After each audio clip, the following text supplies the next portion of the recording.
Camera's rolling.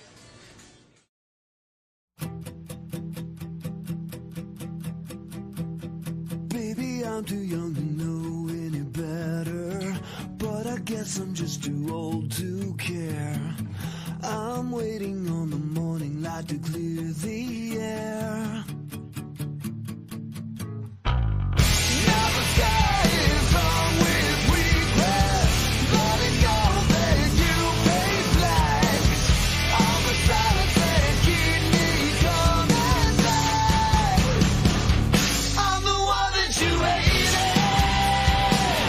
You know, the one you didn't want to believe. The one that you hated. Take a look at it now. I'm the one that you created. The one that you hated.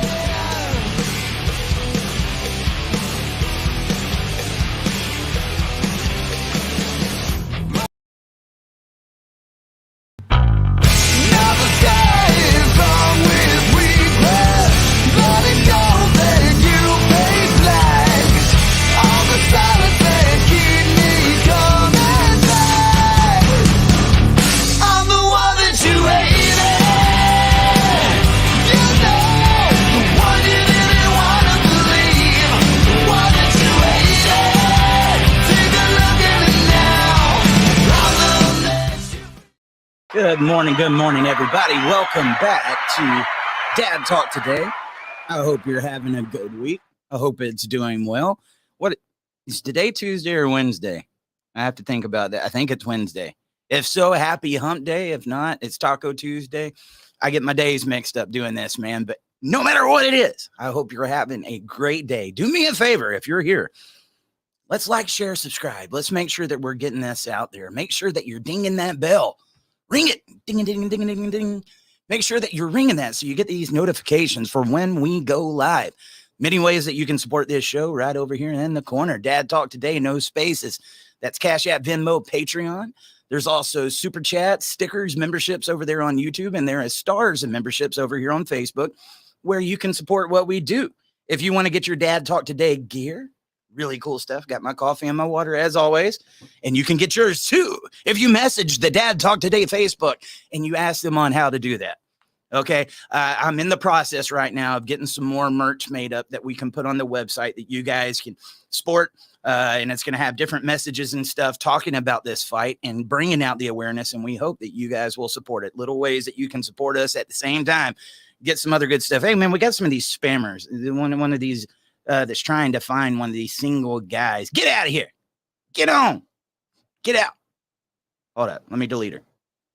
This ain't a place for you to hook up with people. This ain't Tinder. This is Dad Talk Today. Get out. Can we all say bye-bye? Bye, Felicia. You're gone.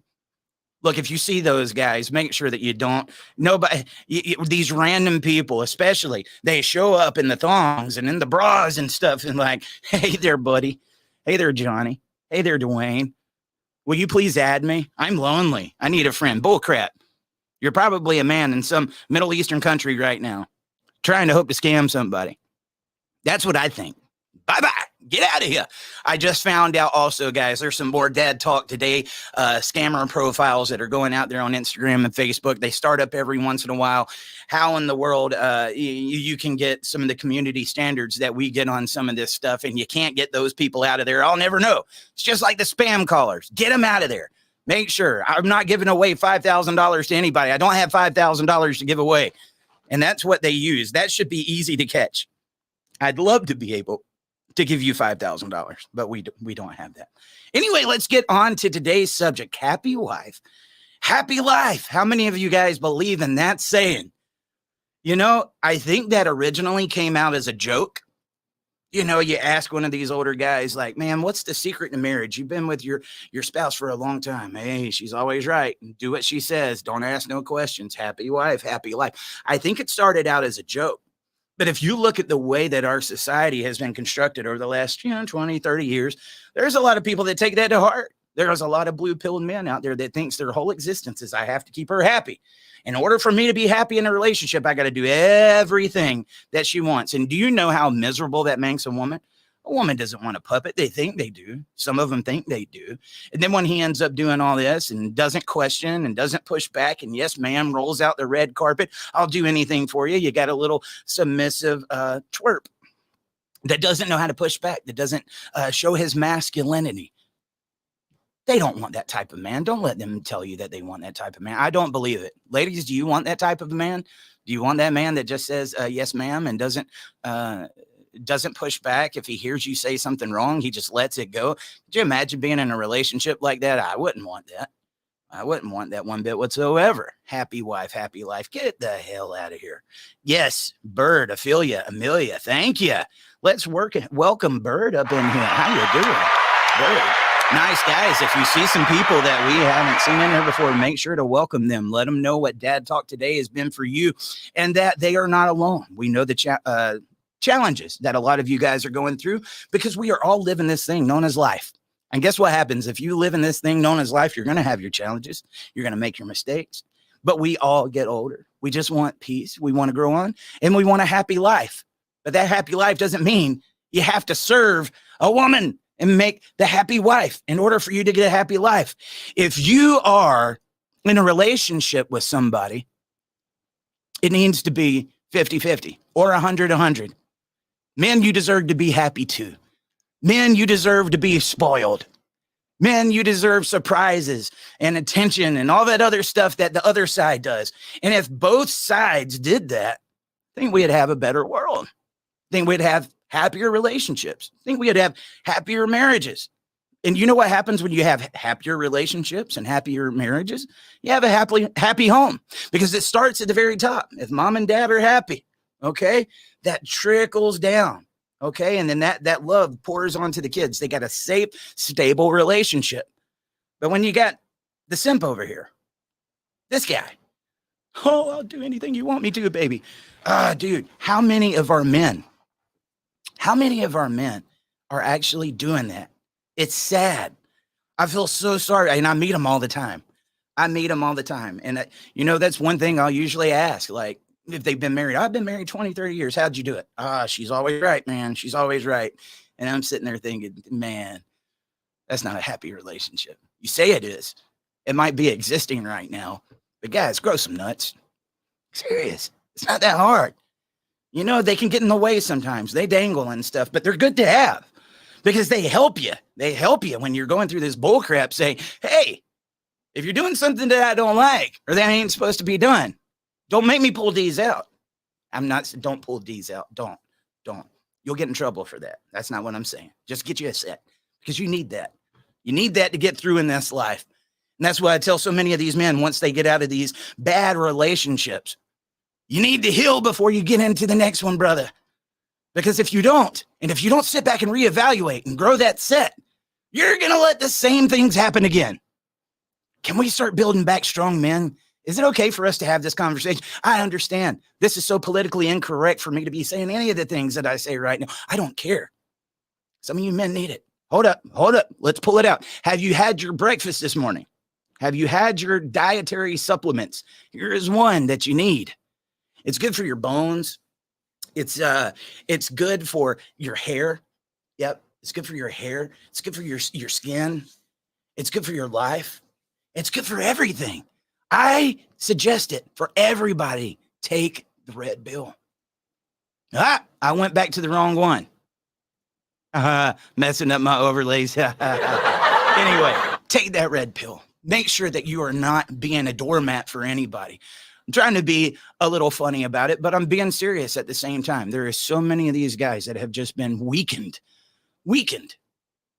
And it goes back to that narrative. You hear me talk about it on every episode, that narrative. Yep. Guys, tell me what you think about happy wife, happy life down there in the comments. And I'm going to bring it up and we'll have a conversation about it. Maybe you're somebody that thinks that is a good thing. I'd love to hear it. Not going to agree with it, but I'd love to hear it. I'd love to hear your thoughts on it. Before I do that really quick, though, I would like you guys' help on something.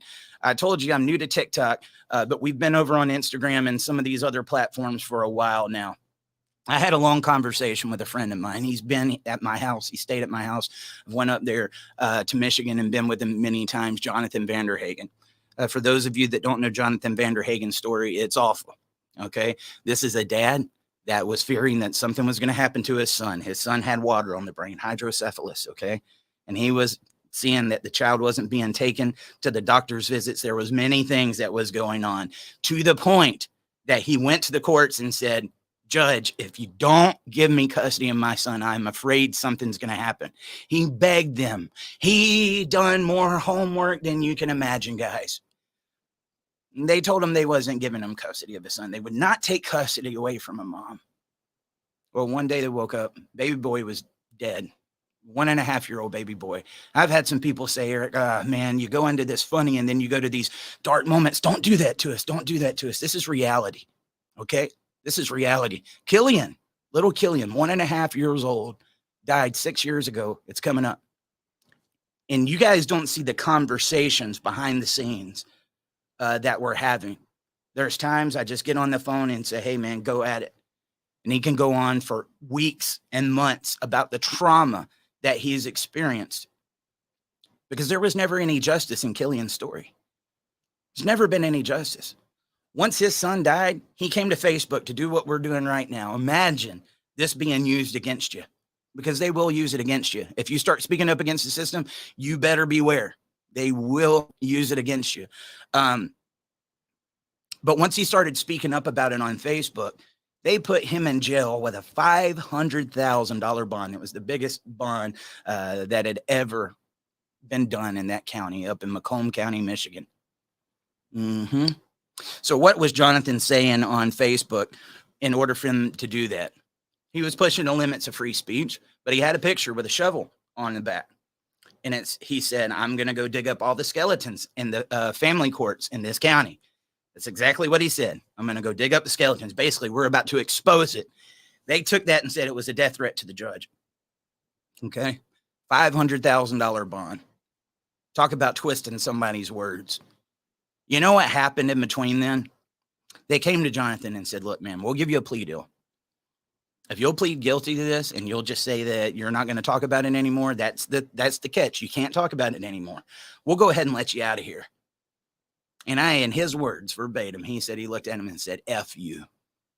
My son's dead. I've got nothing to lose. You can't take anything away from me that you haven't already.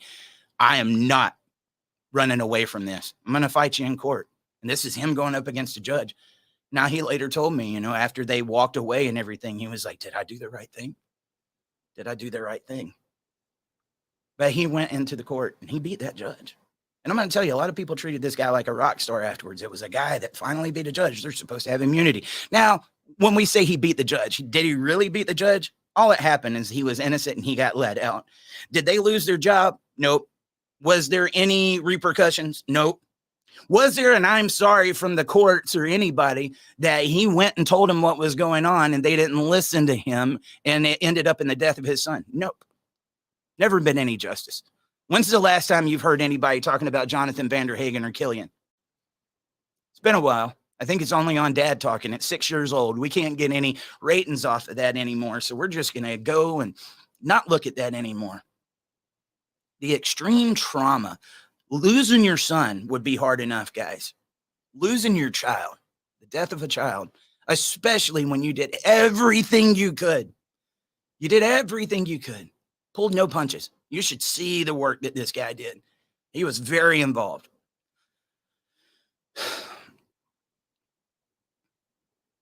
But it's just so hard because when he did speak up, look what happened.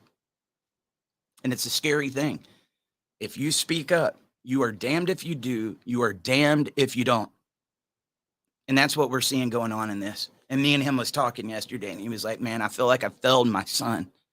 I feel like I failed my son. I've done everything I can, but I feel like it wasn't enough." I said, "Bullshit, man." I was like, "Sit back, put the seatbelt on. We're going to get this." And I made a video and started talking about it, and it took off last night. I talked to Jonathan this morning, and he said, "Dude, you have no idea how good that makes my heart feel, because it makes me feel like I'm fighting for my son." And why am I bringing this up? I'm bringing this up just to say, if you see that video, make sure you share it everywhere you can. Send it to people in Messenger. Make sure you do whatever you can to keep Killian's memory alive. I stand with Jonathan Vanderhagen just like I stand with John Mast. There was another story that I put out this morning that was on the podcast. It happened several years ago. Same thing, 1.5-year-old baby boy died. And so why do we talk about these cases? Why are we talking about these extreme things? Can you imagine? Can you imagine? I mean, we watched as the whole country went to war almost over the George Floyd situation. What that cop did was wrong. Okay? But you're telling me that situations like that can get on there. But Tyrone Darling, John Mass, Jonathan Vanderhagen, Glenn Terry, I could go on and on. Why is the media not reporting on this? We are really at war, not only with the family courts, but with the media. And I want to show them what can happen when you use what resources that you do have. And you go to the people and you say, here's the stories, keep them alive.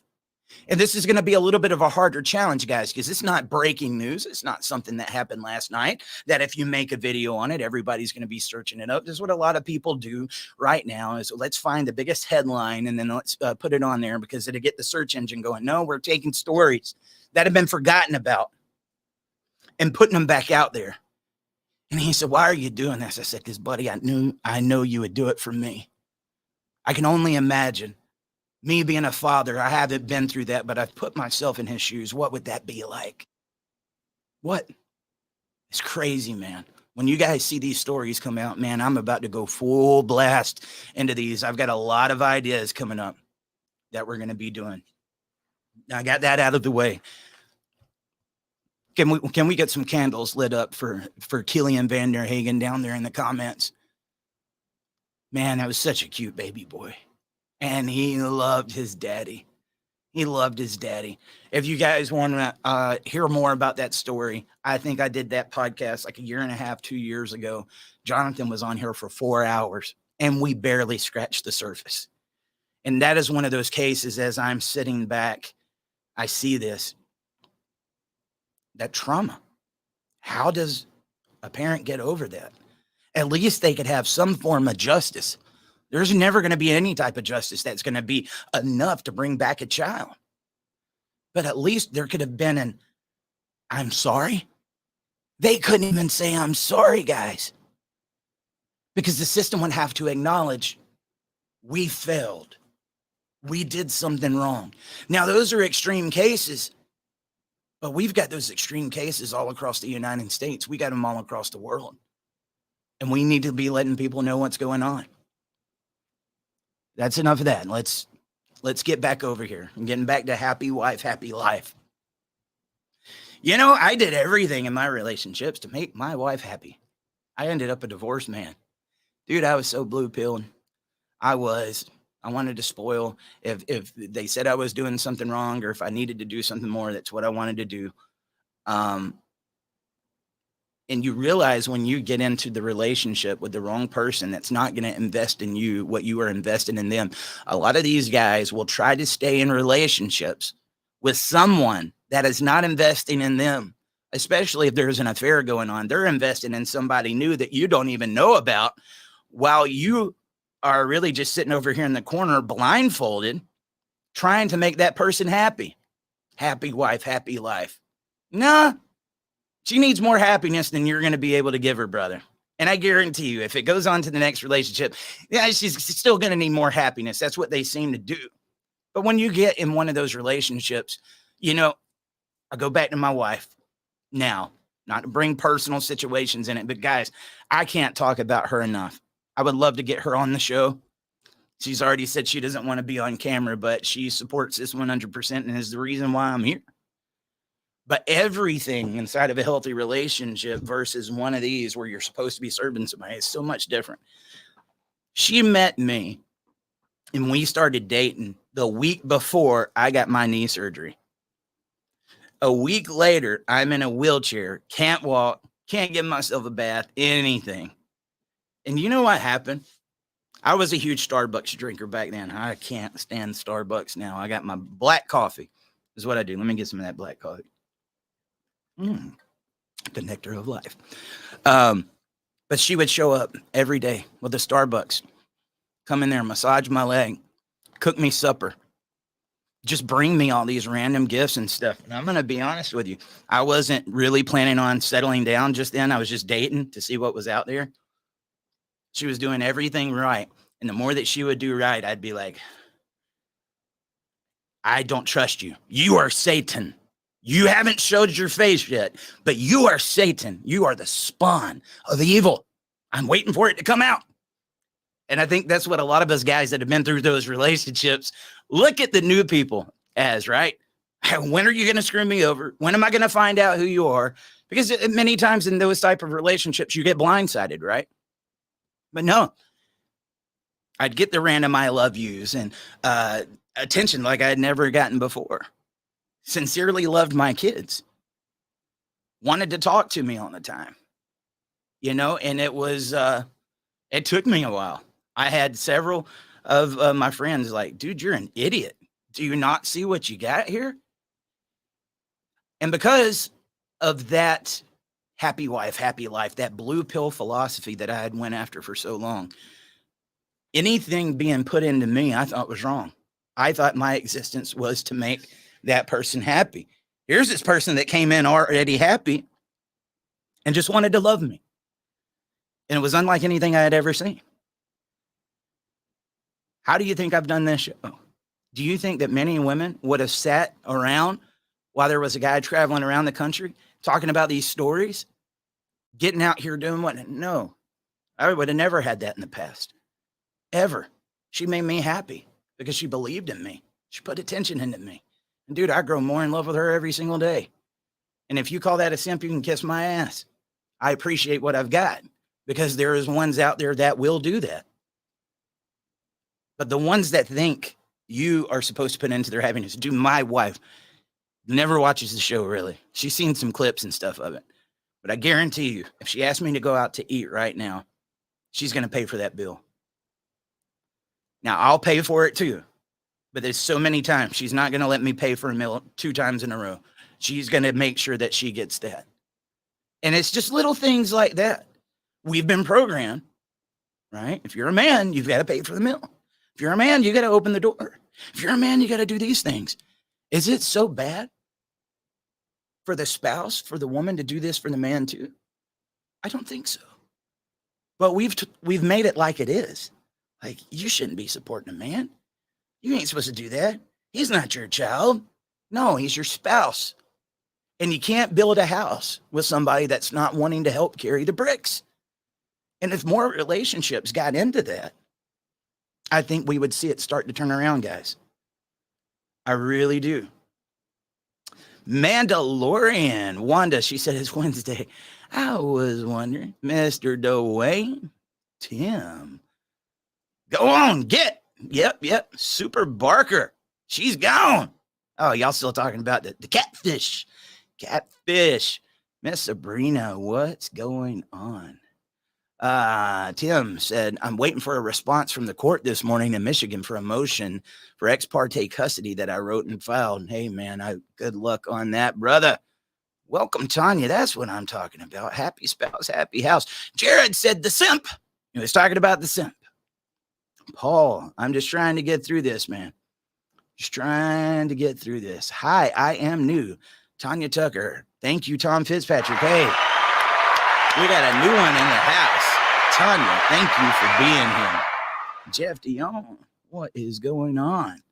Todd Ashley said, a ton of influence from all the men only want one thing, Colt.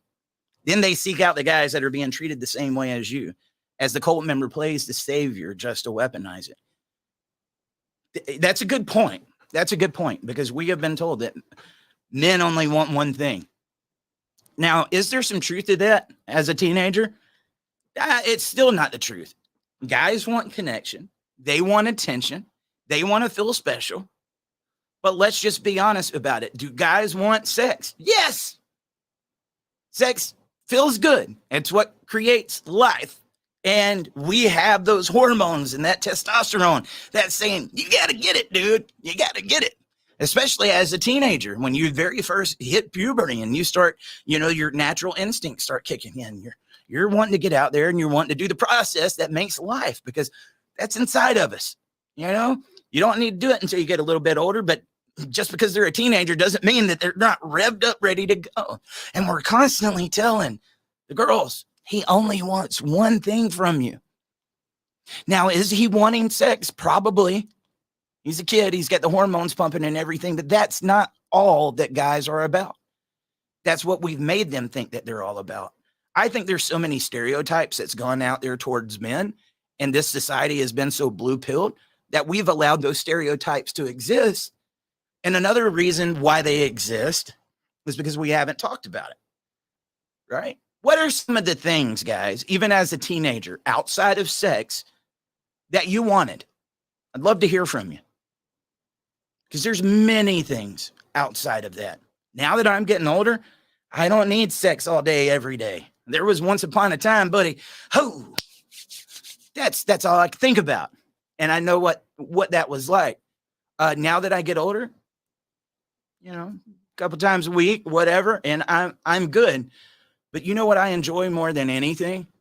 Again, is you remember me talking about my support system that says, Eric, I believe in you. You're not going anywhere. You're going to go do what you're doing because I believe in you. That person that at the end of the day, my wife comes home, she's like, oh my God, man, let me tell you what happened at work. Yeah, let me tell you what happened at Dad Talk. And then that's what we do. We connect and we build each other up. If she needs help with something, maybe this month she might have one of the bills that she usually takes care of that she is behind on. Or if I do, we help each other out, because that's what a team is. That's what a marriage is. I mean, we got to take a little 1-day vacation this past weekend, but was I just sitting there doing that because I wanted sex? No, I was out with my family. I enjoyed going out and having fun with them, connecting, joking, singing songs in the car as we were going down, doing the YMCA. That's one of the things that we do. Why? Have you ever tried to do that going down the road? I'm not recommending it. I never took both hands off the steering wheel. I promise you I didn't. But I'll get in there and I'll act silly with the kids because I love doing that. That's one of the beauties of being a dad. That's one of the beauties of being a spouse. One thing about having my wife is she's the first one that gets all of my jokes before even you guys. It's funny because a lot of times she might not understand it. And it's one of those, she sits there for 10 or 15 seconds and like, oh, I'm like, man, you just ruined it. You just ruined it. You ever met that person, like you got this really good joke and then you throw it out and then it's just so much, it's a delayed reaction. It's like, damn it, that was a good one. But that's what I go through with her. There's so much that I care for outside of sex. Sex is important. That intimacy with your spouse is very important. And ladies, if you're depriving him of that, you're depriving him of a real marriage. We talked about that. Happy wife, happy life. Well, men only want one thing to make them happy. That's bullshit. That's bullshit. At the same time, do they want sex? Yes. Is that bad that men want to have sex with their wives? Is that bad that they want to have sex with the moms of their kids? Isn't he in a relationship so he can do that with you? And just because he wants it, maybe at times when you don't want it, that makes him a bad guy? I don't think so. I don't think so. There's going to be even times as men that you might not be right there in the mood. You might be working on something and then they're going to want it. Ladies, I'm going to tell you, as you get a little bit older, your hormones start kicking a little bit more as the testosterone starts going down in men. Some of these men never have any problems. They're ready to go all the time. But there's a reason why Viagra and Cialis and all that other stuff is out, because we start having some problems in that area too. But we'll go and get that because we want to keep you happy, right? And that's what a marriage is. Both sides need to be happy. Both sides need to be putting into each other. You might make more money than her, but that doesn't mean she has to spend the exact same amount of money on you. But that desire to want to meet you halfway. I think that's the beautiful part about relationships. Isn't that what a marriage is supposed to be? Do I recommend marriage to anybody nowadays? Most of the time, no. Not through the government. Not through the government. I wish we could get happy marriages going again that don't have incentives and contracts on it. That should be a bond between a man and a woman where they love each other and they make these promises, and those vows mean something. For better, for worse, for richer, for poor, till death do us part.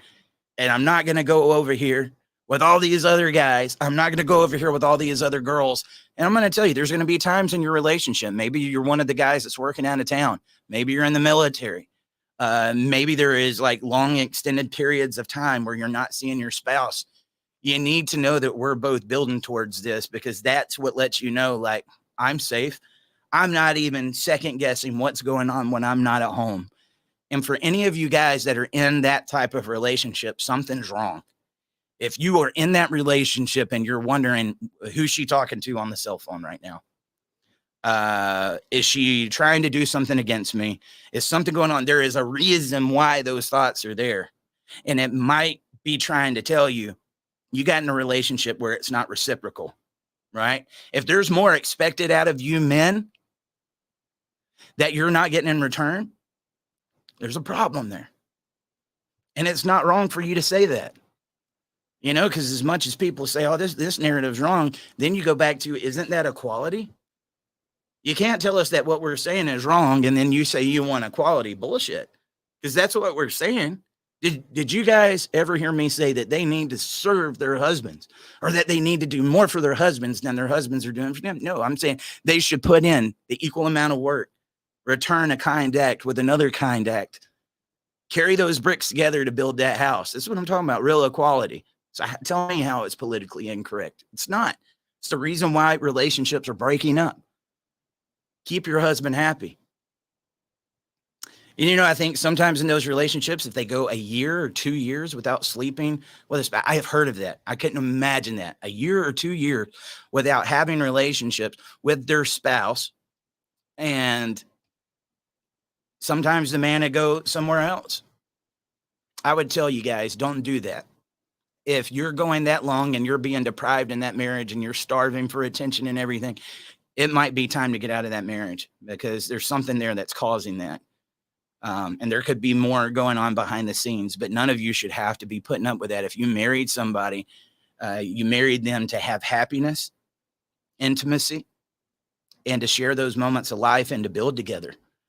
It was so sad, as I've heard so many of these guys say, like, look, I stayed in the marriage just for my kids. You know, we divorced once my kids got older. We just didn't want them knowing that was going on. Could you imagine what those years had to be like of living in the house with somebody that you didn't love? Man, I can only imagine. Guys, I hate to do this on a live video. I hate to, but you're going to have to give me like 15, 20 seconds. I don't know if you see the sweat on here. It's storming here in Georgia, and my AC has kicked off. Give me 1 second.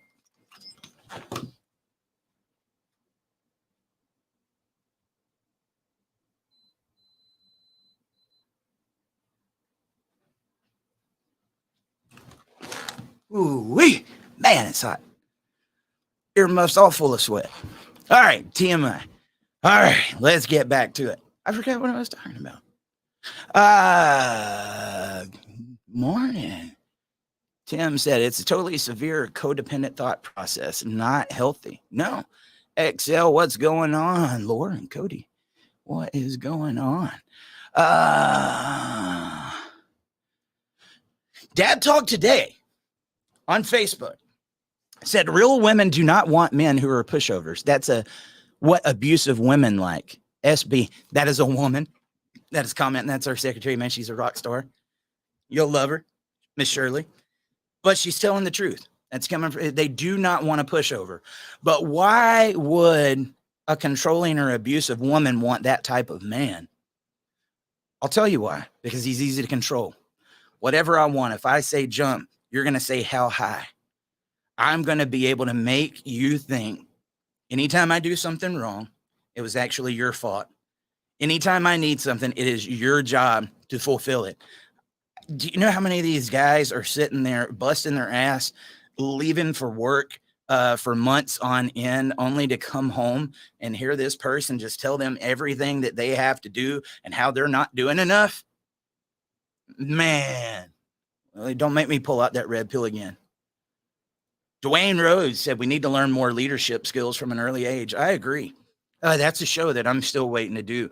Um, what sons need to learn from their dads? What sons need to learn in general? We really need to start teaching the younger generation what's going on. Because I'll tell you, there is stuff being taught to them. If your kids are in public school, if they're in colleges, there is stuff being taught to them. This feminist, this, women don't need a man. Men are pushovers. They only need this one thing. It's his job to make her happy. A lot of that indoctrination bullcrap is being put inside of our kids' heads. It's being put inside of the daughters who thinks that's it. I'm entitled. I am supposed to be made happy by every man that I meet. And at the same time, while they're in the classroom learning this bullcrap, your sons are hearing it, your grandsons, your nephews. They're all hearing this being shoved down their throat. You know what we need to do, men? We need to start having these conversations. One of the things that broke my heart so bad was when we was in Baltimore.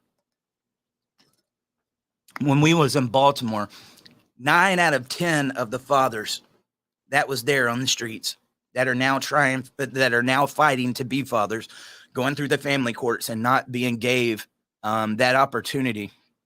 9 out of 10 of those guys grew up without a dad in the home. And they are talking about all of the challenges that we're talking about with the system as well. But we sat them all down and said, guys, if you could have anything change, or if you could get anything, any type of resources, what would it be? They all said the same thing, and it blew my mind. They said, we didn't have men to show us how to be men. If we could ask for anything, it would be for more mentors and older men experience to come and to talk to us. Whew. Now, I want you to think, when we talk about the fatherless epidemic and how many of these kids are growing up without a dad, there's probably a dad out there that's not being given an opportunity to be a father. So if there is that son out there, or we're wanting to teach our daughters how men are supposed to be treated, right? Because we always hear how boys are supposed to treat the girls. Where are they going to get that knowledge? Where? If they don't have the man in the house. Mighty Mouse, when she gets a new guy and replaces daddy, the replacement daddy, that's where they're going to learn it. There's some good stepdads out there. There's a lot of them that help in this process. And that's why it's so hard. I say the same thing with grandparents. There's a lot of grandparents that need these rights that are getting alienated. But there's other ones that have participated in this process. If there is somebody that's alienating a child from their father or that whole other side of the family, many times there's grandparents that's backing it up, and stepdads do the same thing. He is not a replacement for your child's father. He's not. But again, guys, if they don't have a father in the home, or if they're living in a single mother home, and these men who need to hear other advice from men before they get older, before they go through these mistakes, don't you wish you would have had somebody that came to you and said, hey, I want you to smell that coffee. Look, this is some of the challenges that you could go through when you get a little bit older. I want to make sure that you know what it is, you know how to recognize it, and you don't fall trapped to this. Can we not give that to our young men out there? We might be able to use this platform for good. We might be able to prevent even one story from happening. And I'm going to tell you, one of the more proud moments for me was at a CPAC in Dallas. It was the first time I went to CPAC in Dallas. And I had this young boy and girl, like 10 or 11, come up. I still got the picture. And they said, oh my God, it's Dad Talk. And I was like, yeah. I was like, what's up? I did not expect what I was going to hear. They said, we watch you all the time. Can we please get a picture with you? I took pictures with a lot of people that weekend, actors, politicians, that you see on the news all the time. But I put my arms around those kids and we took that picture and I was like, that's it, man. That's it right there. That's where the answer is. You never know who's watching, guys. You never know the seeds that are being planted. And that's why I say we got to be inviting. We got to be welcoming. But we also got to be very firm in our message and letting people know what's going on. I think first off, this battle, that's what the podcast is right now. I've got other things in the cooker for this advocacy work. Right now, it's conversating with our guys, getting the message out there, but bringing that awareness out because they've taken that and they've pushed it down, and they push it down further every single day. We're rising up from the ashes saying, hell no, man, we're not going to do that anymore. But there is going to be some times where we're going to have to step out and do some of that. Mandalorian said, I've had coffee and coffee. Awesome. Rob, I'm having a very hard time today. Can somebody get in there and give some encouragement to Rob? 5-hour energy and a Snickers. I don't know, man. I can't do those 5-hour energies. If I drink too much, I can't do it. Oh, Eugene Tay. Hey man, what's up, brother?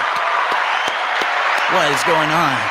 Newcomer here. I haven't seen Eugene before. He said it's a toxic line. Happy wife, happy life is a toxic line. I believe that. I believe that 100%. Steve Carr, another one. I haven't seen him before, man. If you would have added an OLL to the end of that name, it would have been even better. Anyway, I'm just trying to use my buttons. What's up, Steve? Let's welcome Steve and Eugene. He said, that's just a Western Anglo thing. That ish does not happen in other countries. Women from the States mostly only realize this when they have destroyed a man over and over again and then realize, wait a minute, I'm not happy. Maybe I need to stop being selfish and make my man happy. That is, if they haven't learned that early on in life from their mothers. I believe that, Stephen. I'm going to, like, when I was talking about my personal relationship, not to bring that up in there again, but my wife's Korean. She was born here in America, but her mom came from Korea, and she gave her that traditional Korean upbringing. It was more different than any relationship I had ever been in. She was taught to be a woman and to be a spouse. And there was a very, very big difference. Why has that been ingrained into our society here in the United States so much? And trust me, it does go on in lots of other places too. Like when you hear from Australia, Canada, all these other places, it's going on there too. But it seems like that ideology really started here. I don't want to get too much into the history of it because I might end up saying something wrong. But I do believe also in that last part where you was talking about many women finally realize, like, I created that. That's what I did. I was talking to a family member not long ago. I was watching him. He does everything for this person. And he was sitting there. They won't spend no time with me. They won't talk to me. And I said, do you know how easy you are? I was like, you ever heard men don't want to settle down with a woman that's easy because they want a challenge. And if she was easy for you, she'll be easy for everybody. I want you to think about that, guys. When you do this and you become that pushover, you're easy. You ever played that or heard that saying, hard to get? Women like a challenge too. They don't want to push over, man. They might act like they're mad at you when you're pushing back, but what they're doing is gaining respect for you because they realize he's not backing down. He's being a man. He's standing on what he believes. Isn't that what we're supposed to do? When we go and fight wars over there, do we just say, hey, whatever you want, we're going to sit back, tell us what to do? No, man, we got to be confident. We got to go in there. We got to be able to face that and say, we know what we're here and what we're fighting for, right? Ladies, I'm going to tell you, I think if you'd start making your men happy, you'd start seeing better men. I can't find a good man anywhere. I can't find him. Where's he at? A lot of them are right in front of your face. And if you would encourage him to be a man and not a puppet and not a slave to your happiness, you might find your own happiness. And that's what each side builds for each other. A lot of these men that are pouring into those relationships and those one-way streets have no idea how unhappy they really are. But they've had that ingrained in them so much that they think this is the way it's supposed to be. I'm doing what I've been told. And they really don't even know what happiness is. You know how many people fight for miserable relationships like that? I was one of them. Dude, as bad as it was, affairs, the whole 9 yards, I was fighting because I wanted to keep my home back together. And I'm thinking, man, I'm never going to get it put back together. This is depressing. My life is over. I'm not going to be able to see my kids. Dude, I look back at that now and thank you, Jesus. Thank you, Jesus. Like, I found somebody willing to invest in me as much as I invest in them. And it's not until you get that little bit of time away from it that you realize how bad that was. But us men grew up with this philosophy, this happy wife, happy life. And how many of us are divorced? I wonder how many of your spouses would have wanted to stay with you if you'd have been that strong man. There was something that attracted them to you. Hopefully something outside of the wallet. But much like me, many other guys in here, blue-pilled. Lauren Cody Jackson said, I think it just makes controlling people entitled to be that way. I agree. Dwayne Rhodes said, I wonder what is the psych? Why women have to be so combative? They honestly are not team oriented. I hate to talk about them all like that. And we're not talking about, you guys know we're not talking about all women. We're talking about this certain type that honestly believe in this philosophy like we're talking about right now. But why do they have to be so combative? There is just some people that like to argue, man. And that's what I say. Happy wife, happy life is destroying many homes. Because when you get with a person like that, you can do everything in the world for them. Nothing's going to make them happy, Dwayne. Nothing. That type of person is always going to need more. I need more. And if you're not giving me enough attention, I'm going to go wear a thong or my bikini and I'm going to go post it on Facebook so I can get some love. I need some attention. Could you imagine if they would just be okay with the attention that they're getting from their spouse? There's many things that play into it. And arguing, dude, this is one of the things that I hate the most. And I think that's, we talk about the conversation of men wanting to disengage. Again, if you've been in this, once you get out of it, you just want peace. And then if you've been with that person that all they do is, yeah, we're going to fuss over every little thing. We're going to fuss about a relationship that's been broken up for years. And it's like, look, if it made you so miserable, why the hell are you still talking about it? But they'll fuss about it for years because I just need something to fuss about. I think a lot of times why they're so argumentative, you want my truth, Dwayne, they're hoping if they keep talking and they get on your nerves enough that you'll shut up. That's what I see with the women groups too. The feminist women groups. I'm not talking about all women. Be careful. Facebook. I'm not trying to put everybody into one vice, but I am talking about a certain type. They think that if they over talk you, that if they put more comments down, if they get louder, that you're going to shut up. You know what the sad thing is about that, guys? Many times they're right. Or I'll get in your face. I'll get nose to nose with you. Touch me, I dare you. You're a punk, you're a boy. They'll gaslight you, they'll push you, they'll put your hands on you. And it's that guy that's just having to sit back knowing if I'm a man and I defend myself like I know I can, what's going to happen to me? No man should have to sit there and take crap like that, dude.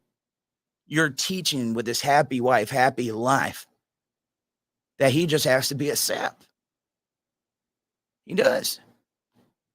Ronald Derry, let's give a hand clap to Ronald.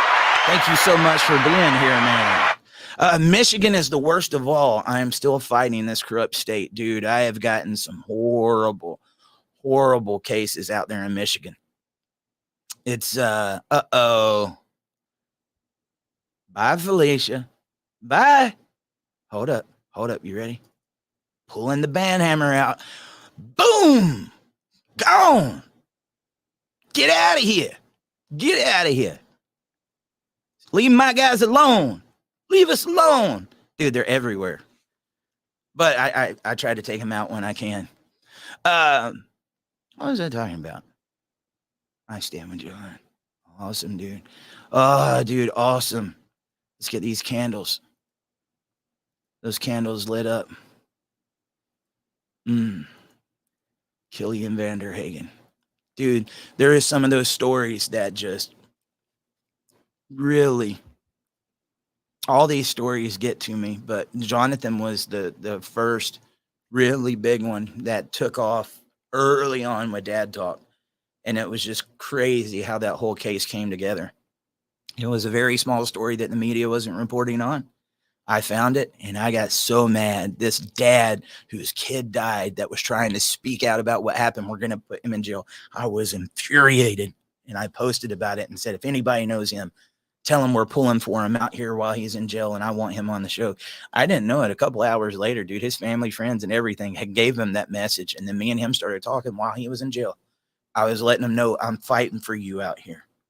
And when he got out, we hooked up and started speaking about this. But there was that other case in Michigan I tell you guys about, Brian Adams, where he was burned in the fire while his mom was making drugs, 200 something plus surgeries. You know what's happened in Brian's case? Do you know what type of justice there is? Mom's in jail. But there was mandated reporters that needed to report on that. Who did their job? There's never been any justice towards that. And there is a dad. He couldn't get custody. He was trying to see his kid. He's got custody now, and he's taking care of Brian after this happens. But what happened beforehand?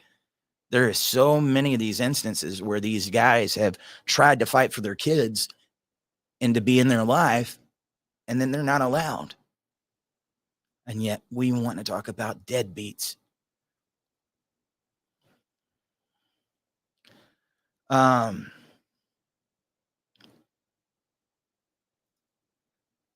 David Alexander Skudneski said, I tried everything to make my ex happy. I call myself a femiman. My word. How many of you guys, can you admit it now? How many of you guys did it? Let's see the blue pill, guys. How many of you guys thought that was what you were supposed to do? And how did that turn out for you? Because it didn't turn out well for me. I can tell you that much. Miss Mandalorian said, in order to make my husband happy, well, he has the full bedroom closet. I downsized my wardrobe to make sure he had room for his things.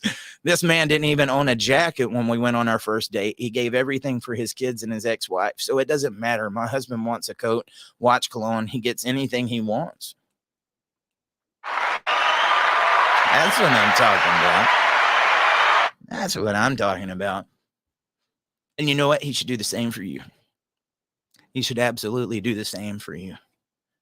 Dude, I am so,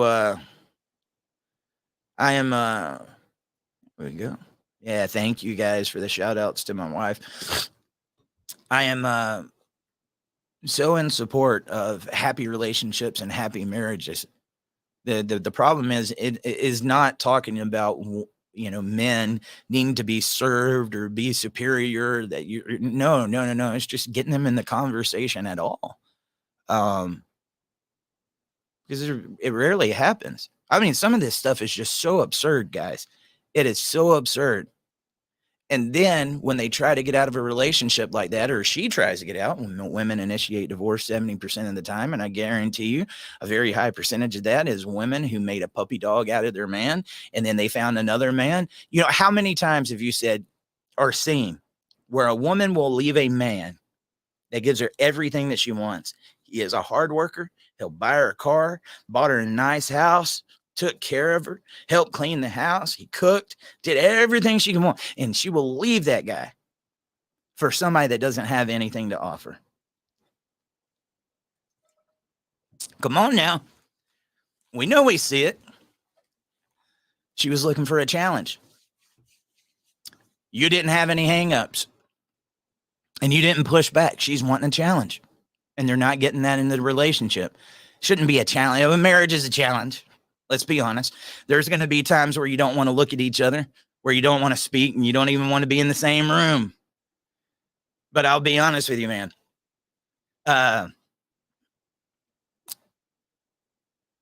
It's worth it if you get in there with the right person.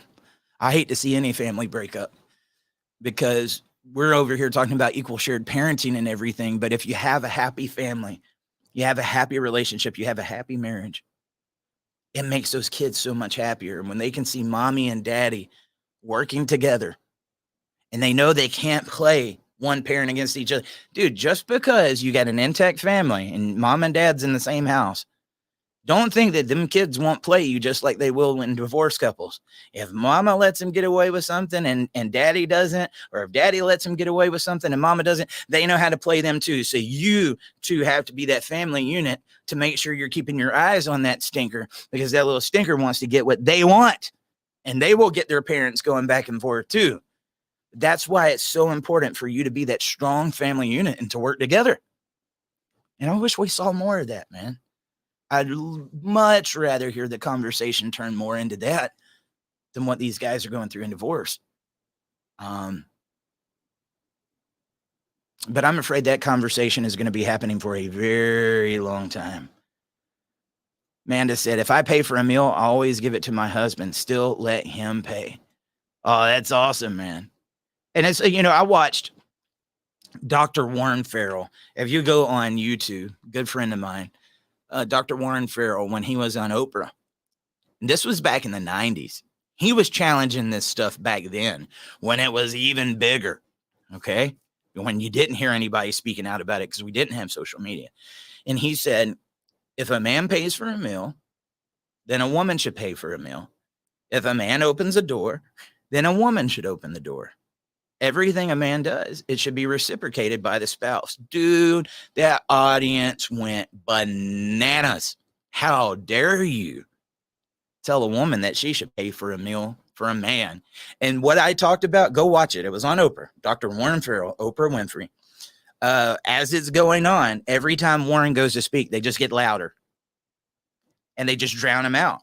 But anytime that he could finally get his voice in there and speak, they'd be like, oh God, he makes sense. But you could see the narrative being challenged even back then. But look at the lion's den he had to go in through to do it. Do you know, when I talk about growing the set that Warren had to have to go in there and do that on national TV with a narrative that was that strong in a room full of Karens? Oh, you could look. There's a lot of Karens in that audience. I promise you. You could tell them a little bit more back then. They had that certain hairstyle and that certain. He had a lot of them out there. But watch how they start trying to scream over him when he was doing that. But let me ask you guys a question. What was wrong with him saying that? Even me.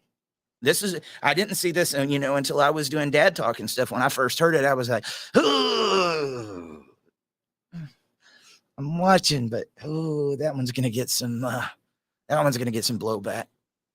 And I had to step back and was like, holy shit, man, he's right. He's right. That's why I speak more about men's rights when we talk about dad's rights.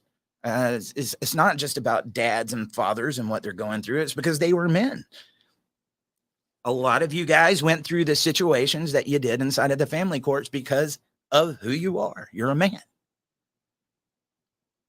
Now, who is going to go try what the gentleman did down in Ecuador and say that he's the mom? I'm not going to get on that. I was just, okay.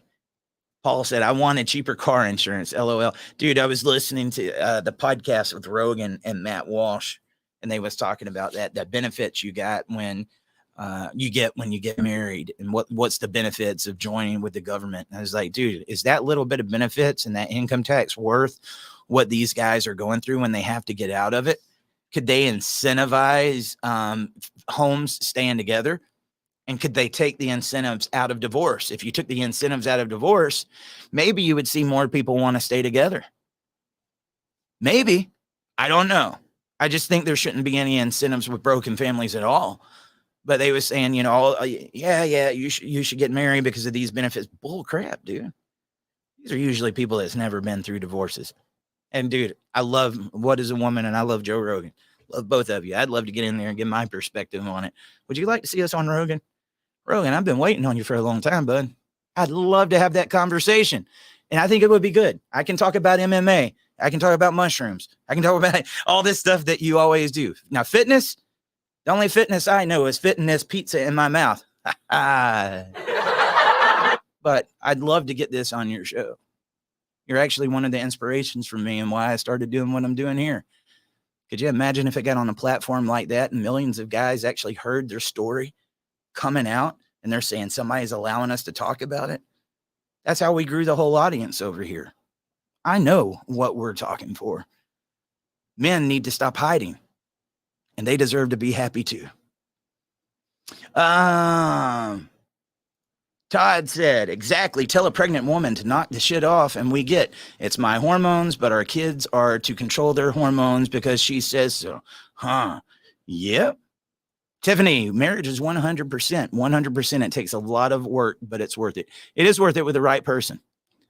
Guys, don't rush into something like that. If you're one of those guys that do want to get into it and you think I've got the right relationship, I want you to make sure there is nothing worse than finding out you're with the wrong person and your home becoming a battlefield. It feels like hell on earth. You hear that, cliche and that saying, that quote, feels like walking on eggshells. The crappy part about it is it's what it feels like, walking on eggshells. I don't know what to say. I don't know what to do, because anything I say and or do, they're going to go off. And it makes the person go crazy. And eventually, if you don't want them arguing at you, you don't know what makes them happy. You're waiting for them to tell you every little thing to do, because they got to give you the commands in order for you not to get fussed at. And it breaks down men. It emasculates men. And damn it, guys, are you that weak? Grow some balls. Need some balls. Is that politically incorrect? No, it's not. We men, we have them. We should be proud of our balls. Okay. If you ain't got none, get some. You'll be proud of them. Yeah. Take care of them. They do a lot for us. Our balls is what makes the world go round. It is. It keeps babies being born. Serves a lot of purpose. You just don't get kicked in them. When you go through these issues, that's what it feels like, is getting kicked there. Let me get off balls. Tim Gibbs said, fighting to be with your kids is a hard battle. It can be exhausting and feel lonely. When I was trying to find my boys, we flew to Arizona not knowing we would even see them, but she was right beside me the whole time, helped pay for the flight and the hotel. And when we got there, I didn't get to see them and I was crushed, but she held my hand and loved me through it. I will never forget that. You know, you bring me up. I got to interview the gentleman a little bit later on tonight I was telling you about yesterday. The guy who, even after the divorce, even after the family law battle, his ex comes up to him, will you do this for me? Well, I know we've been fighting, and I know it's been like, but would you do this for me? This would be really good, and it would be good for our kid. Want a passport so we can go on vacation out of the country. What did he do? Like, yes, I want to be nice to her. I want to do this. And then what happens? She moves to get out of the country. These guys will continue being nice even after that. A lot of times your niceness and the things that you do are used against you. Unfortunately, happy wife, happy life. A lot of the things that these men do in order to keep women happy will be used against them. Are we talking about all women? No, we're not. Are we talking about the ones that get in here and do the things that we've been talking about in the divorces and the family law? Yeah, I am. I don't have to clarify that for anybody. But anyway, Larry Hayes, late. Good morning. What is going on, brother? What is going on? Max C. Perkins, take the physical desires and fulfill them for men, and we then have zero urge to look elsewhere because we are fulfilled intimately. Just as women seek security and safety and feel complete when we can provide that. I can honestly say in a relationship, I haven't went that 6 months or a year or something like that without being intimate. I can only imagine what that is like for you guys. Even in a relationship where you're being fulfilled, I want you to look at our society today that has yoga pants and all this other stuff. You get on TikTok, you got the woman bouncing her butt in the camera and stuff like that. And there are these people that they have sexualized everything, and that's inside of your guy's face. To me, it's trash. I don't even want to look at it. It doesn't do anything for me. But a man that's being starved intimately by the person that he married and was supposed to have a life with, what are you doing?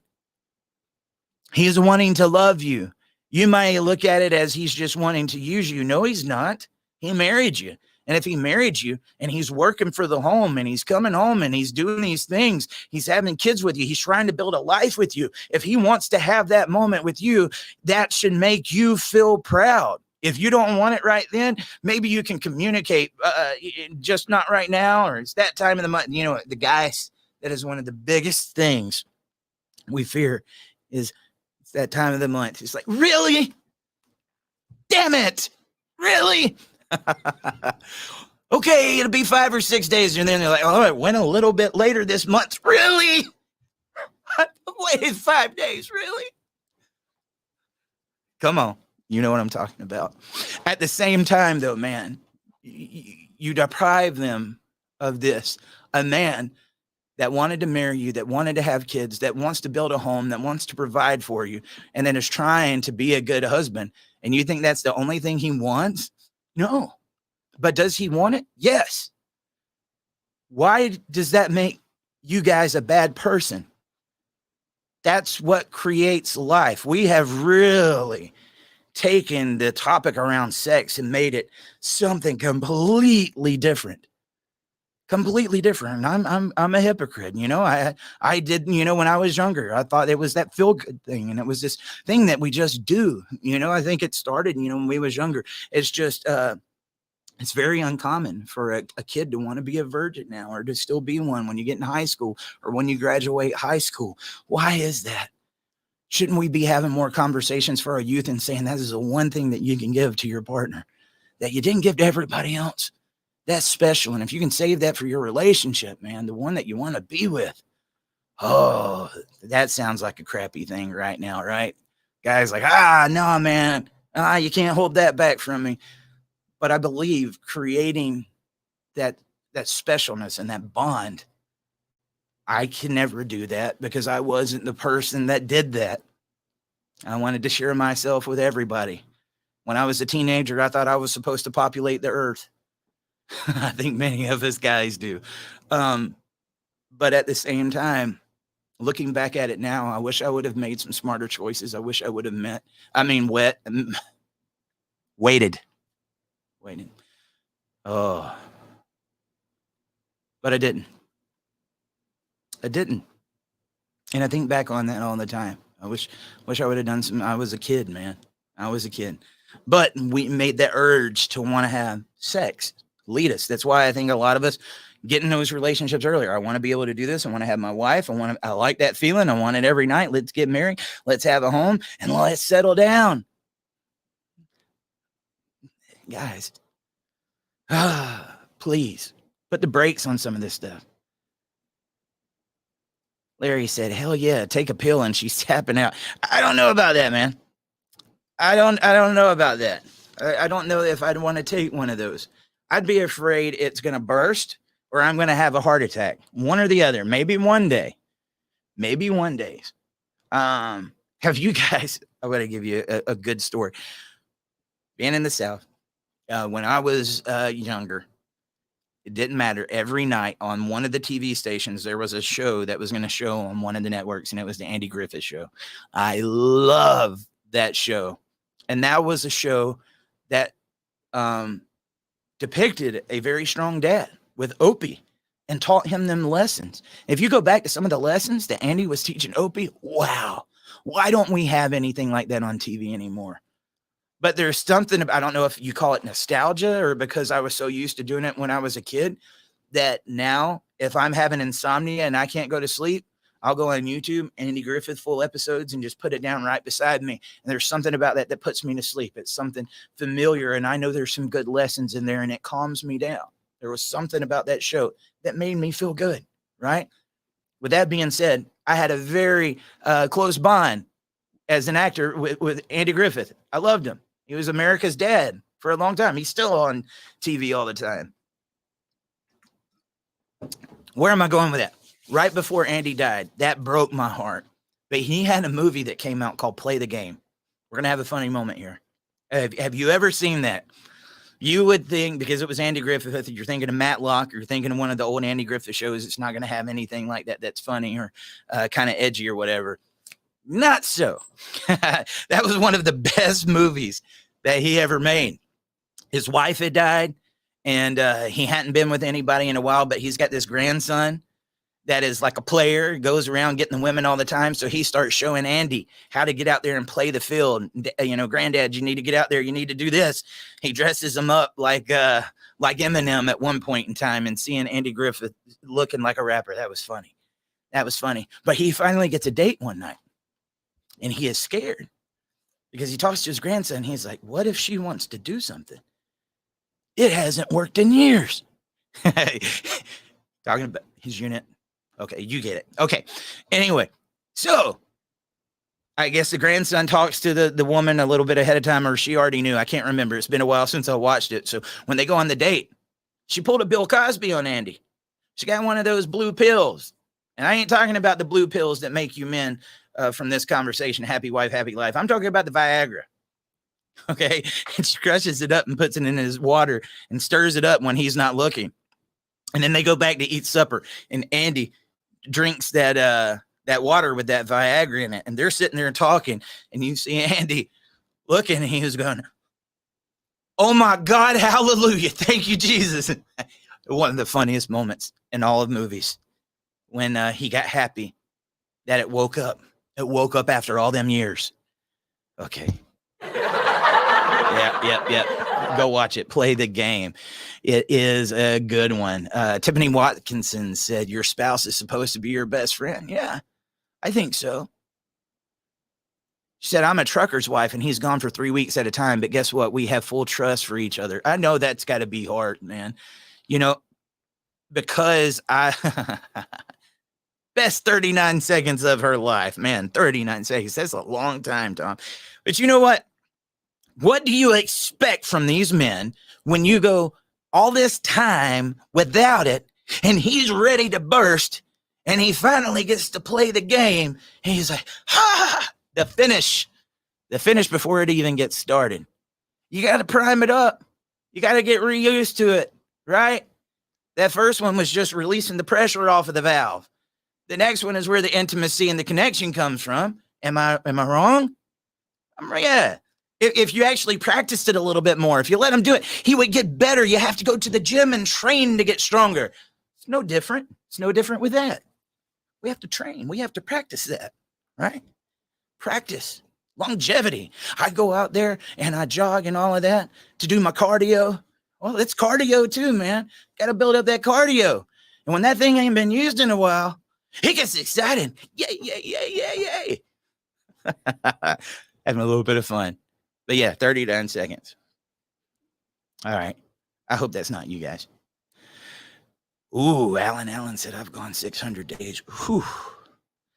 But getting back to Tiffany, I didn't mean to get over that, because I got married so young. I didn't go to college. I had to start work right away, doing bum jobs that I was barely getting paid any money. And it was like that for years.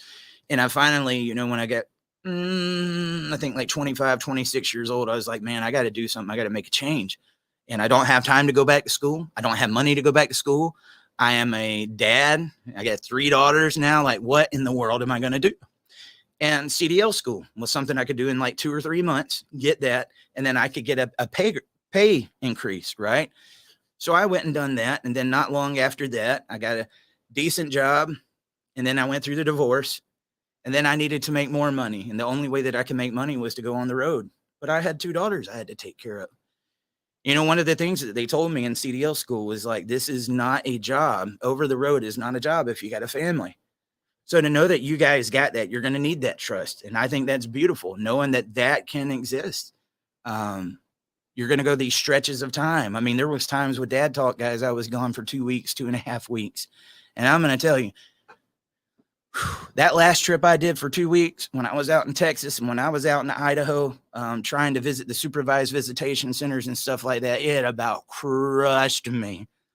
I miss my wife and kids so bad, dude. I was at the point of tears every night, just like, man, let me be home. But you know what you're out here for, right? But when you love that person, when you finally get to see them, we see those happy moments where when a dad comes back home from overseas or whatever, and the kid gets to see him and they run up and they hug him. And that comes from love. That comes from that trust. I waited on you. I love you. And I'm so excited to have you home, baby. That's a good feeling. And it makes those moments worth it. You are 2 people that are betting on each other. You're waiting on each other. Love it. Julie said, we have snow here. We didn't get snow this year. We haven't gotten snow in Georgia in like, 6 years, 6, 7 years. And when we do, you Northerners can make fun of us. Look, man, when I went up north, we was driving in the thick ice. We went all the way from Washington State, drove all the way to North Dakota and through Idaho. I didn't spend one time. We had this little Ford Eco that me and Robert laughed at when we went to the rental car. I was like, oh my God, we got this go-kart and it's going to be going crazy. We didn't slide one time, man. Not one time. Down here in Georgia, let that ice get down here and let it get all slippery because it's not as cold and see what happens. Man, there's cars all over the road. I always thought it would be interesting to go live in that part of the country where you had to shovel snow or you got that. I did about a week of it. You can keep it. and keep it. It's pretty, but nah, I'll be okay. Yeah, good old Southern heat. Max said, I like to think of it as a team. We each have a role to play, and sometimes those roles switch. The problems happen when there's a misunderstanding on who's playing what position. Them friends add their 2 cents and don't what team game we're at during that period of time. That's how I see it. Dude, you just brought up something really good. Thank you for that. That's why I love reading the comments, because I know how to talk in some of these things, but it's just little things like that while I'm going over your comments. Like, ooh, how does friends play into this? You know, it was Carnell that was on here that was talking about your wife should not have single friends that she's going out to the bar with. Why is she doing that? She has no interest in your family. She has no interest in keeping it together or anything. You can hang out with your single friends, but why are you going to that place which you don't need to be at anymore? And it really did get me thinking. Now, have I been offered to go out to the bar with the guys and stuff like that too? Yeah. Have I had guys ask me to go out to the strip clubs and stuff like that, even while I was doing that? Yeah. And I said, nope. One, I respect my wife more than that. And two, I don't care to see it. I'm a married man. I don't need that. But I'll hang out with you. You want to come over here and play some Call of Duty, or you want to do something like that? I'm down. I can still let my hair down, kill some zombies, or we can go out to eat, or we can do something like that. Go into a bar? No, man. But then you also have that friend. And ladies, I'm sorry. I think this happens worse with ladies than anything. You get with your single friends, and misery loves company. She's not married. She's single. She's out there looking like she's having fun and taking the pictures and posting them all over Instagram. But inside, she's miserable. And then you go out with her one night and she starts telling you, oh, your man's not treating you right. He's not doing this. You can do better than that, girl. She's needing company to go with her to those bars is what she's needing to do. And they will tear apart these relationships because, again, misery loves company. They do not have your best interests at heart, many of them. And any of the ones that do wouldn't be asking you to go places like that in the first place. They would respect that you're married and that you have kids and that this is what you're building towards, a family unit. They would respect you. They would pay compliment to your marriage. If there was something that you're talking to your friend about and I'm having challenges in my marriage, they're going to be the ones that are going to encourage you. Look, you guys have been together for a long time. You're going to have your ups. You're going to have your downs. Right now, you're having one of your downs, but he loves you. He works hard for you. Just go in there and talk to him. You need to communicate. You don't need to be here in a bar. You don't need to be in these places. Go spend time with your husband. A true friend is going to do that. And I say the same thing for you guys. You guys, if you're going through that, none of your friends is going to try to break apart your relationship. They're going to say, look, now, hold on, though. Hold on. I'm going to go to another instance. Let me tell you how the women and the guys are a little bit different.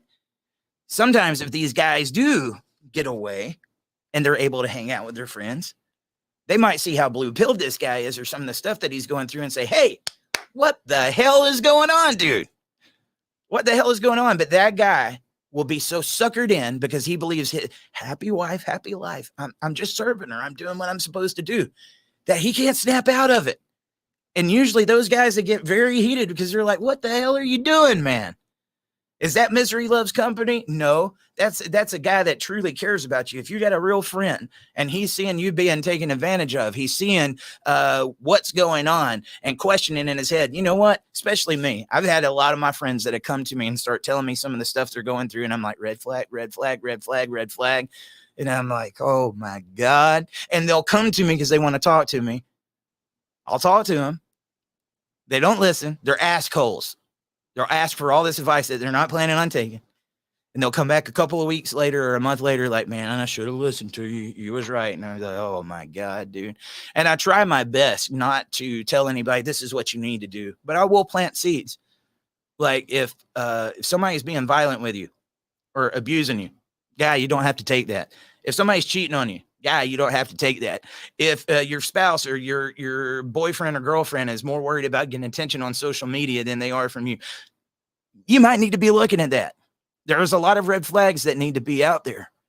But friends do not have the same intentions for your relationship as you're going to. They just don't.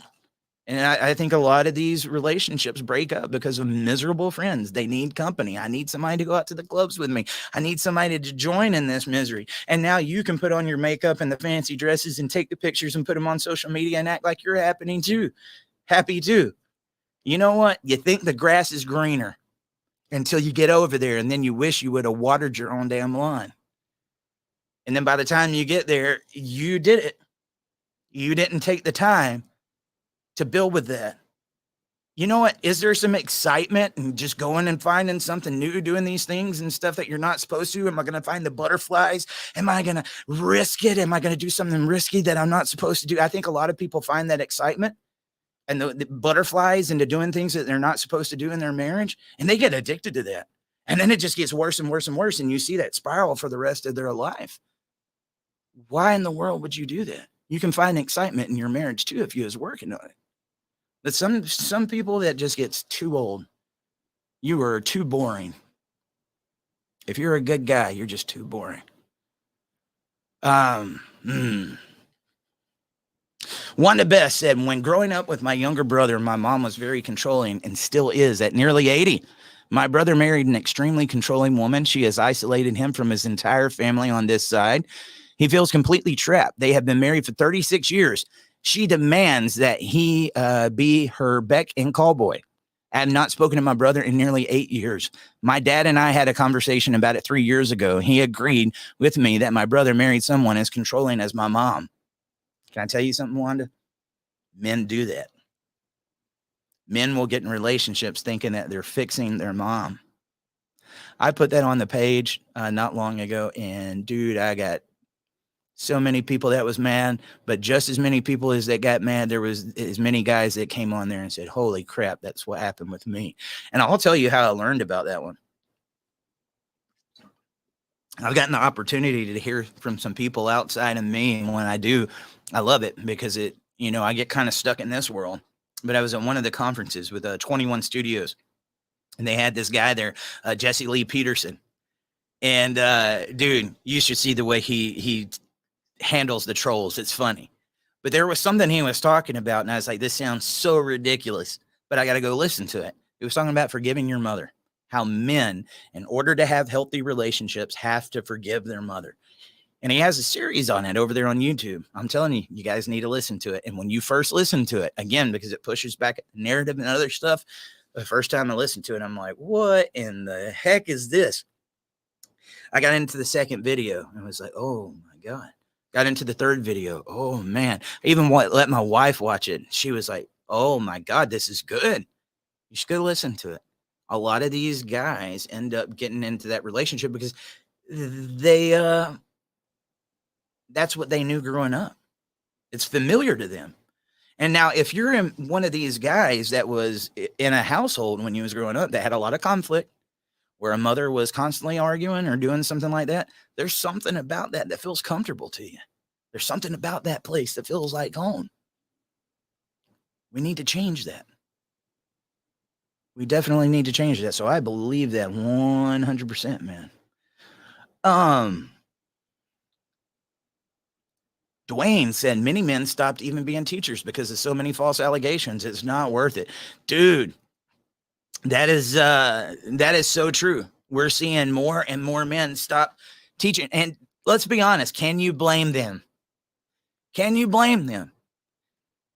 The fact that somebody can come in there, Jesse Lee Peterson, Julie, Jesse Lee Peterson, the fact that somebody can come in there and make an allegation with no evidence, not based on truth, just on pure allegation, and it can completely strip somebody of their career and everything they've ever worked for. We are in a dangerous place. It reminds me of, you remember the old lawsuit where the person went through to McDonald's to get their coffee? Like I got right here, and you can get in your Dad Talk Today cup if you message our page right now. You like how I snuck that in there, didn't you? Anyway, but the lady got her coffee, spilled it on herself, sued McDonald's for millions of dollars. Why? The coffee was hot. No shit, the coffee was hot. Did you want it to be cold? Did you ask for hot coffee or cold coffee? But she won it. And imagine this person just has a brand new life because they took coffee that was obviously going to be hot and spilled it on themselves, and they could sue. Our courts are so messed up, it's not even funny. The things that people sue over blows my mind, dude. Blows my mind. Trying to get through here. How are you enjoying this, guys? Deborah said, people must first love themselves and be happy with themselves before they can love anyone else and make them happy together. It's true.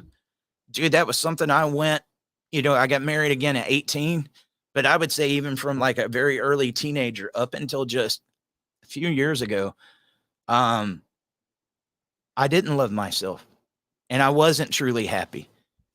And I brought a lot of that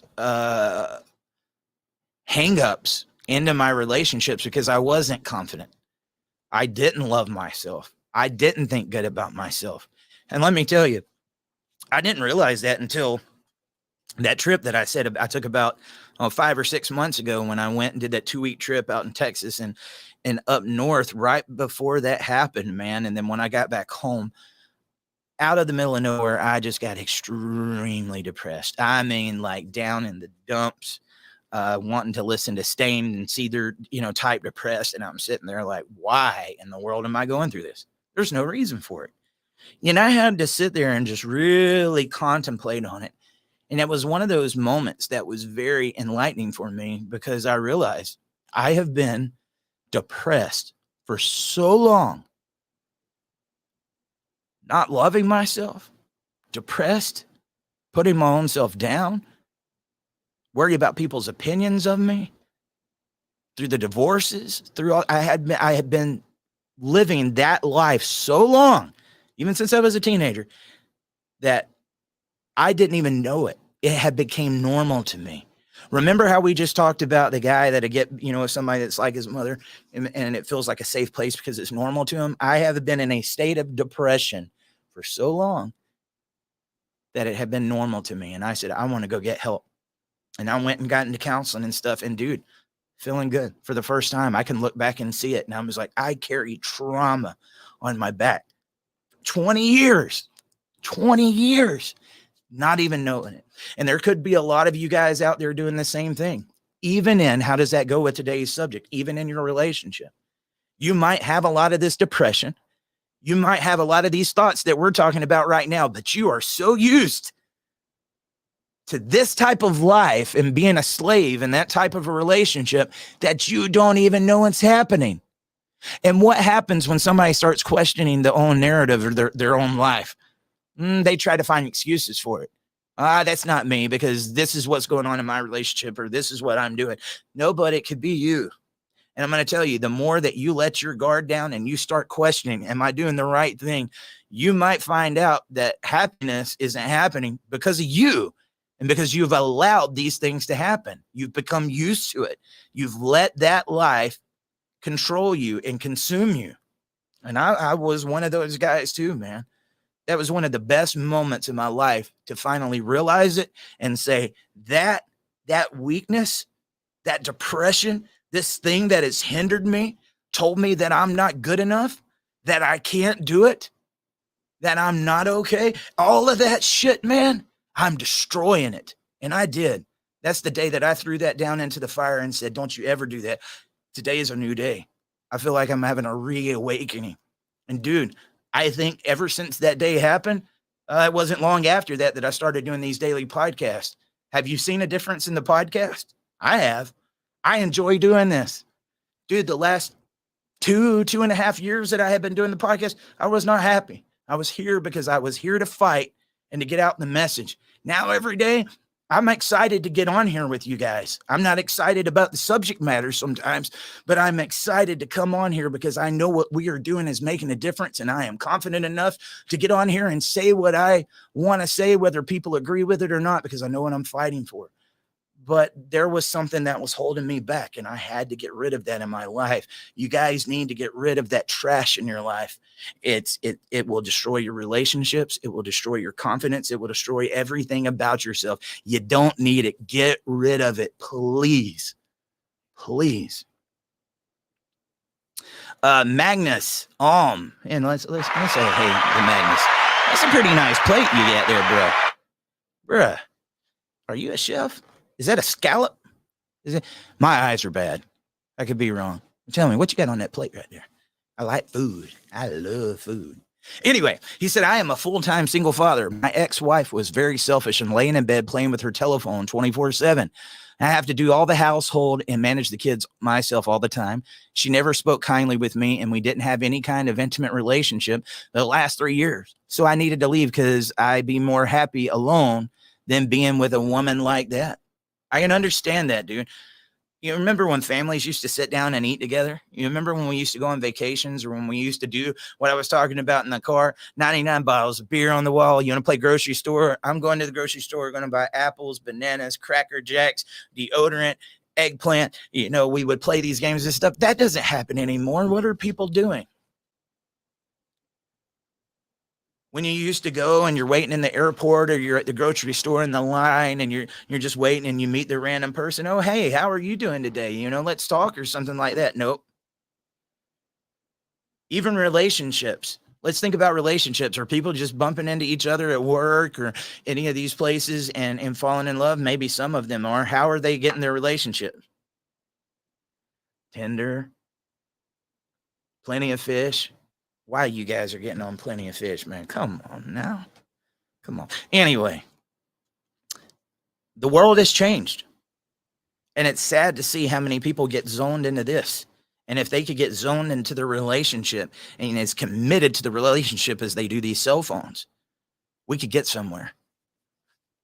But now you're fighting an even bigger narrative. You're fighting an even bigger problem. And it was when I just get these random thoughts sometimes, guys. I was sitting there in a store the other day and watching like all the people on their cell phones. Nobody was even paying attention to each other. It was like they was in their own little world. And I was like, I wonder if when Steve Jobs and them invented this iPhone, did they realize that this is what was going to happen? It is going to change the world as we know it forever. Forever. And I think people are going to isolate even more. They're going to be caught inside of their own bubble. And what happens when they get caught inside of their own bubble? They make them a safe place. Narratives don't get challenged. And problems get worse because they're not being talked about. Families break up because they're no longer connecting. You start craving attention from somebody else more than you are at home. This attention from this person that's liking my profile that I'm not in a relationship with. Oh, but he's cute, or he's doing this. And, oh, he said I look good. Let me post another picture, see if he's doing that. Oh, he did it again. I'm starting to think, oh, he might like me or whatever. Think about how there's just little things like that can creep up in relationships. And how easy is it for him to just drop that DM? Hey, baby. Hey, baby. It's crazy, man. This was meant to connect people. And I've never seen something disconnect people so bad in my life. When I took that break and I was going through that depression and a lot of that, you know what it was from? One, it was because I had never sat down and tried to address it, but a lot of it was this. You know why I posted on my personal profile the other day that I was going on a break this past weekend? Because my inbox was slammed. I was getting constant comments. I'm writing you. You need to check your messages and stuff like this. And I wanted people to know I'm not at this cell phone. Don't ask me to be. And also, in order for me to get a break and for it to mean something, I have to get away from that. That last time I took a break, man, I didn't look at my Facebook. I wasn't looking at the social media. And I hated that because I knew these stories were continually going on. And then there's a guilt there. You feel like, oh, man, I'm letting these guys down because I'm not working on it. But, dude, it will put you in a place that is just not somewhere you want to be. The social media world, all of this crap is fake. It's faker than plastic, man. And there is people that will come on here and talk down on you or say stuff to you that they would never do to your face. But the world has become that disconnected that we think just because I'm on somebody's profile and I can comment there that I can make a judgment on somebody's life that I don't even know. And it's doing so much damage, guys. And now think about it. That world is being passed on to your kids. Now, we might understand that's just an internet profile or that's what trolls do, but are your kids going to be able to take it as well as you are? Oh, Tiffany said I was still watching. No, I was this past weekend. Now, when I took that break, I was gone for like 3 months, dude. I had taken it to the point where I was getting physically sick, and it was the weirdest thing. I still get it every once in a while, but I had worked so hard towards this that I was at one of the conferences and I was on Media Row. I was interviewing a legislator when this happened. Out of the middle of nowhere, my left ear started ringing so loud that I couldn't hear the person across from me. I used to be in a rock band. I've always had a little bit of tinnitus. I usually have it, late at night, and it's just like a little zzz. No, this was zzz. It was loud, and I couldn't even hear the person across from me. And it got worse when I got up into the higher elevation, and then my asthma started kicking in, anxiety. And then every time I would get home and get on this microphone and go to do dad talk, it would just get worse and worse. And I was forced to take a break. But in that time of taking a break, I didn't look at social media. I didn't look at any of that. And man, I'm going to tell you, my life was much better. It was, because there was all these different problems that people think I'm responsible for that I didn't have to look at. And then that's very indicative. If somebody can comment on your profile, they think they can judge your life. But that's also made its way into your marriages too. If they don't see you pay a compliment to your spouse within a month or two, or say happy anniversary or something, I wonder if they're breaking up. Maybe I can show her a little bit of attention. Or maybe I can show him a little bit of attention. You want to know what I have seen attract more women than anything? No lie. The precious. I used it as the precious the other day, but that wedding ring right there. When they know that you're somebody that they are not supposed to have, you are a challenge. Can I get that person's attention? That says he's already taken. There's people that will come after you just for that. And that's why it's important to have those strong relationships. Call me a liar. For any of you guys that's never been married or have a ring on that finger, wait until you put one on there and you say that you're taken. And then we invite all these things in our home that come between us and our relationships, including this. It starts with this, then it goes to an app, then it goes to another app. It does. I know I'm talking unpopular now. That's okay. Sabrina said, it is sad that Eric has to censor speech or use qualifiers when stating truth. It is. But you guys know what I'm doing when I do it, right? That's all that matters. Because we have to make sure that we're watching every little thing that we do, because there's people that want us to shut up. These are conversations that can change the world. Is this something that all the pharma and all the different people are going to want to sponsor so they can get ratings? No, but it can change the world. And if that's what my platform can do, that's what I want it to do. And those are the conversations I'm going to have. And I beg anybody again that wants to challenge any of it, do it. Let's talk about the research. Alan. So I had somebody call my wife one of these, and I had never heard about it. These terms, Nawalt. Do you guys know what that is? Not all women are like that. There are some Nawalts out there.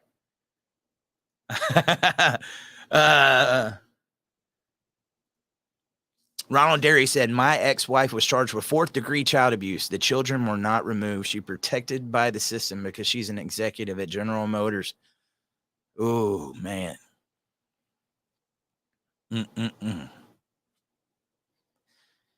Damn, dude. Susan Roca, your brother needs you. Yeah, he does. He does. You would never know my brother is my brother. He has white skin. I mean, white as Casper, man. Blonde hair, blue eyes. And you'd look at him and say, who the hell is that? And no, my mom would take a DNA test.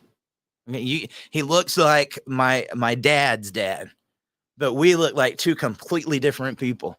And he's 10 years older than me. But there has been even times, talking about the guilt, like when I'm across country doing this, and he'll call me, Eric, you want to get on here and play video games with me? And I'm like, man, I'm so sorry. I'm working on dad talk. And I've always told myself, like, if something like that was to happen, something was to happen to him, and I didn't have that time, I'm going to regret that from the rest of my life. And that's another thing, guys. Sometimes you just got to disengage to make sure that you are spending time with the ones that you love. My brother needs me, and I need my brother. My family needs me, and I need my family. You guys need me. You don't need me. But I need you. I need you to help get this out there and to have these conversations so that we can get this ended. Nothing would thrill me more. Trying to get in here and see what all is going on. Cam Thomas Durkee, completely agree. Kind, respectful actions should most definitely be reciprocated. Is that such a lost conversation that we can't even talk about that? I mean, think about that. That we have to say guys should be treated just the same as the woman. Uh-oh, Monty. What up? What up, Monty? Got a new one in here. Thank you for being here. Looks like he's got the camo on. Did you get any deers this year? I got 3. Got my freezer full. And before you say something to me, you know, dude, what was so shocking is the hate that I got because I was hunting and that I got deer meat this past year. These will be the same people that will have a piece of chicken or a cheeseburger from McDonald's later on, not knowing how that got onto their plate. But because I went out there, got my own food with no chemicals in nature, the way it was intended to be, I become toxic. That's another part of the world. If you want to eat vegan bacon, you eat vegan bacon. I'm not doing it. I'm not. I love my real bacon. I love my brisket. I love my steaks. I love my chicken. I love all that stuff. I'm not eating that crap. I'm not eating cauliflower crust. I ain't doing it. Don't give me no Beyond Burger. That shit needs to get beyond me because it ain't coming here. Thank you. Glad to see another hunter. He said, I dropped friends. 98% of them have their own agenda and motives. I mean, I hate to say it, dude. Again, if you sometimes you have to completely revamp your crowd, especially for anybody that's ever been through addiction. Can I talk to you for a second? Or substance abuse. A lot of times we'll hang out with people who are like-minded. Birds of a feather flock together. When you're an addict or you're doing things that you're not supposed to do, you'll be around people that are doing the same things a lot of the times, and you get this confirmation bias that you're not doing anything wrong. One of the biggest things that people need to do to get cleaned up and to turn their life around is completely change the atmosphere and the people that surround them. If you feel like they are holding you back or they are doing something wrong, or that they are encouraging you to do that, which you know is not good in your life, you might need to get a new crowd. I don't care if you've been friends with them since kindergarten. I don't know if you were friends with them before kindergarten. I don't care about any of that. Is it putting positivity into your life? Let me ask you guys a question, even here on social media. Do you got the people that are constantly fussing with you in the comments? Do you go back and forth with them? Do you do that? Why would you allow that type of negativity in your life? Sometimes you've got to change your crowd. And sometimes you have to get outside of those relationships where you feel like you're having to serve that person. We kind of went in a different direction with deer and other stuff. And that's going to tell me that's probably the point in time that we're going to need to get on to something else. Mr. James Davis said, I found out about your content watching Mr. Palmer's show, and I would like to thank you both for providing a space for fathers' rights and families. Can we give a shout out to Mr. Palmer? Guys, I think Mr. Palmer is going to be live a little bit later on tonight. He got censored for talking about fathers' rights. And them not liking. So when I do allegedly opinion or some of that stuff, you know what I'm doing. You have to be careful. I've talked to Palmer about it, and he knows about it already. I think what we're going to need a lot of you guys to do is make sure you're following us over there on Rumble. Make sure you're following us on some of these other channels, just in case something like that was to happen with Palmer. Look, it's a big commitment to make sure at 10 o'clock a.m. Eastern every morning that we're going to be live on this show and that we're going to share that time with you. And so the more that we can make sure that our people have access to it, Instagram, YouTube, TikTok, Twitter. You might not use all of those. If you don't, get us on the ones that you do. Rumble. There's a reason I want to get that over on Rumble, guys. Make sure And for anybody that's watching this right now, do me a favor, go to YouTube. I want you to subscribe and ding the bell so that you're getting the notifications when we're going live. One of the biggest things that I'm hearing from people, especially over on our Facebook, is I am not getting notified of when you go live.